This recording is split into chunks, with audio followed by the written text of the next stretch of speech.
Hello, everyone. With the recent invasion of Ukraine by Russia, there have been some voices in the Civ player community talking about removing Russian Tsar Peter the Great due to being a Russian historical figure.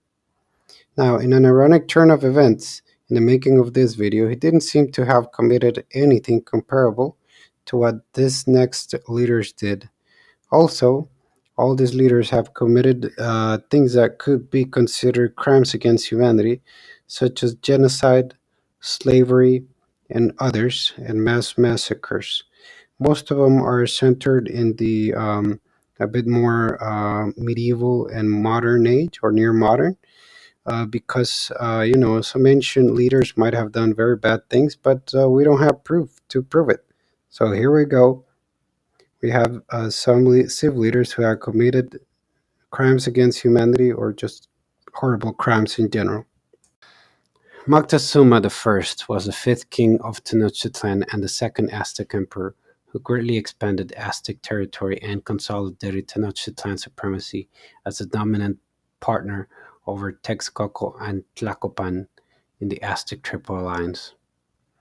After the famine ravaged through Aztec agricultural resources, a series of conflicts known as the Flower War involved the Triple Alliance and the city-states of Tlaxcala, Cholula in the Tlaxcala-Pueblan Valley of central Mexico.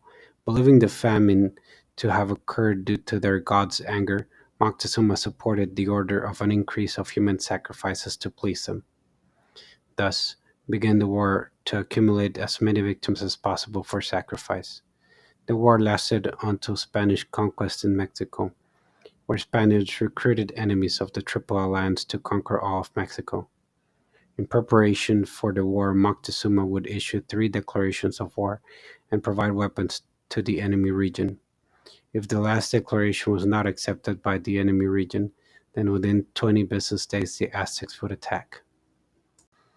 Simón Bolívar, commonly known as El Libertador, was a Venezuelan general and political leader who liberated much of South America from Spanish control, later becoming the first president of Gran Colombia. Simón Bolívar murdered, in a terrible, cruel way, 2,000 defenseless Spanish prisoners. 382 Spaniards who had been locked up in those dungeons of Valencia for almost a year had lost track of time, as well as 300 prisoners from La Guaira and the 518 from Caracas, poorly fed and thirsty, with shackles on their ankles and wrists that peeled their skin, crammed with vomit, urine, and feces. In all three prisons, word had spread that they were going to be executed. There were 1,200 Spaniards, of which two-thirds were Canarians. Some of them were prisoners of war, and some of them just civilians, captured without having gone into battle, for the mere fact of having been born in the peninsular Spain or in the Canarian Islands. Indeed, the executions were ordered and issued by Simón Bolívar, had reached Caracas and La Guaira on February 11, 1914. The interim governor of Caracas, Juan Bautista de Arizmendi, one of the most bloodthirsty and cruel insurgents in Venezuela, presided over the executions. On the morning of the 12th, the extermination began, both in Caracas and La Guaira. The prisoners were taken out to the street, chained in pairs, with blows and rifle butts. The sick and wounded were dragged outside, the elderly who could barely walk tied to chairs. The mothers, wives, and daughters who went to the prisoners, desperate at the barbarity that was to be perpetrated in cold blood. They were violently pushed away, and some were even dragged to the wall with their men. Many prisoners claimed their freedom previously paid with their property from the rebel authorities. Philip II, also known as Philip the Prudent, was King of Spain, Portugal, Naples, and Sicily, Duke of Milan, Lord of the Netherlands, and briefly King of England through his marriage to Mary I. Under his rule, the Spanish Empire reached the heights of its power and experienced significant cultural development, leading to his reign being known as the Spanish Golden Age. During his reign, numerous natives were put into mass executions, genocide, unpaid labor, and other colonial abuses. While indigenous cultures were destroyed, he established the first trans-Pacific trade route between America and Asia by exploiting the natives of the Philippines. Over a third of the native population of the Philippines either died or were killed during his reign, as natives on the islands were treated worse than dogs or slaves. Musa the First, better known as Mansa Musa, was the 10th Mansa of the Mali Empire and is widely considered to have been the wealthiest person in known history.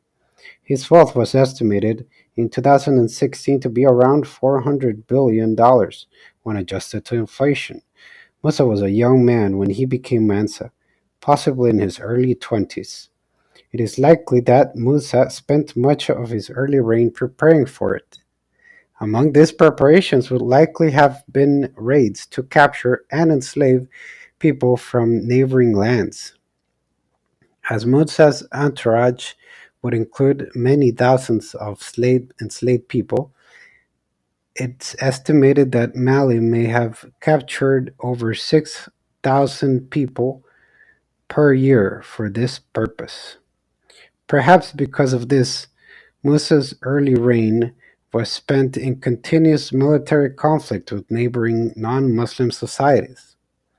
In 1324, while in Cairo, Musa said that he had conquered 24 cities and the surrounding districts. Victoria was Queen of the United Kingdom of Great Britain and Ireland from 1837 until her death. Her reign, one of the longest in history, saw the greatest expansion of the British Empire as well as significant scientific, cultural, social, and political developments, and became known as the Victorian era.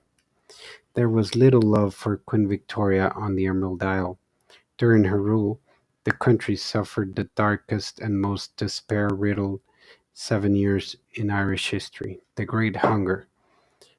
This fierce and unforgiving famine caused the death of 1 million men, women, and children, and caused further millions to forsake their native country and emigrate to distant shores. According to Irish Central, the Queen did make a token gesture of donating £2,000 to aid victims of the famine, but it did more harm than good.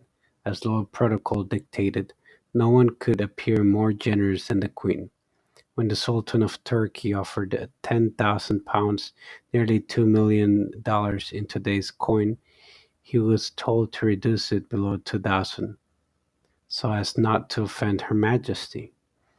There is no evidence that Queen Victoria had any real compassion for the Irish people in any way. In her very long reign, she only visited Ireland 4 times, and one of those times was in 1849 when the famine was still raging but coming to an end. She didn't do anything. She was known as the Famine Queen in Ireland. Suleiman, commonly known as the Magnificent, was the 10th Sultan of the Ottoman Empire, regaining from 1520 until his death, and whose rule marked the apex of Ottoman military, economic, and political power. Suleiman was infatuated with Hurrem Sultan, a harem girl from Ruthenia, then part of Poland.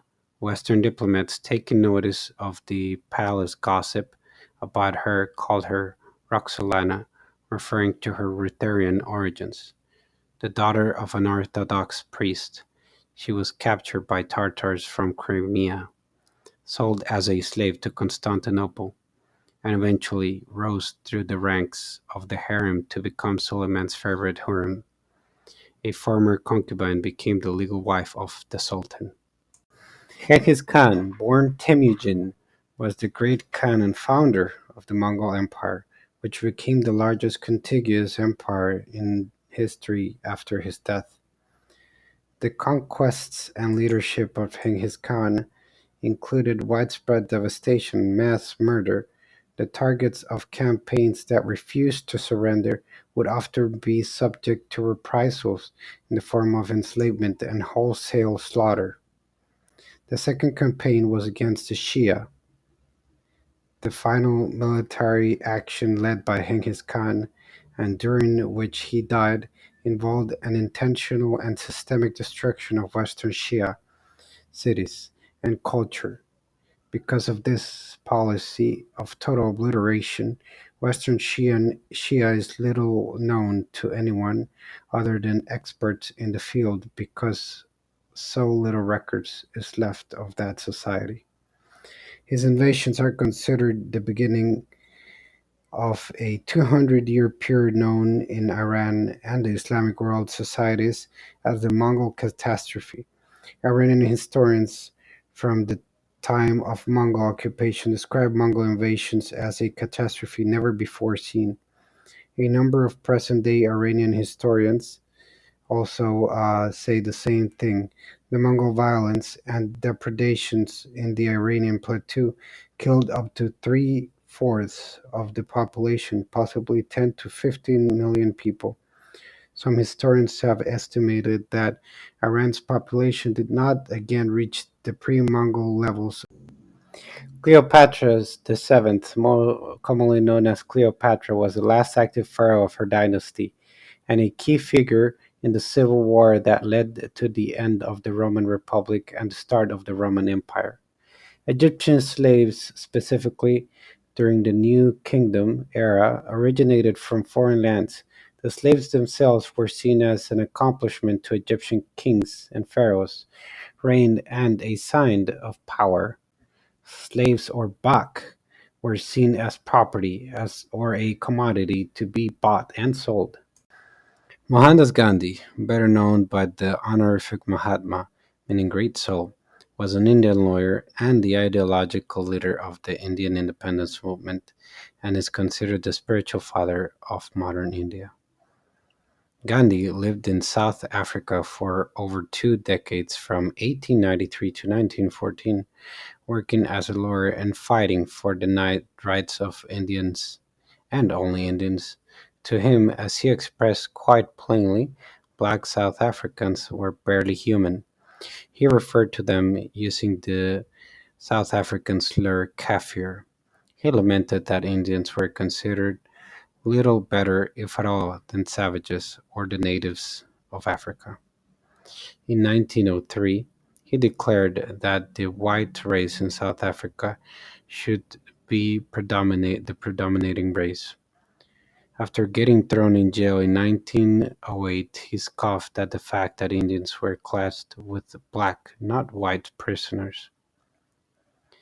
He also confronted his inability to control male libido head on when he vowed celibacy back in India and using women, including some underage girls like his grandniece, to test his sexual patience. He'd sleep naked next to them in bed without touching.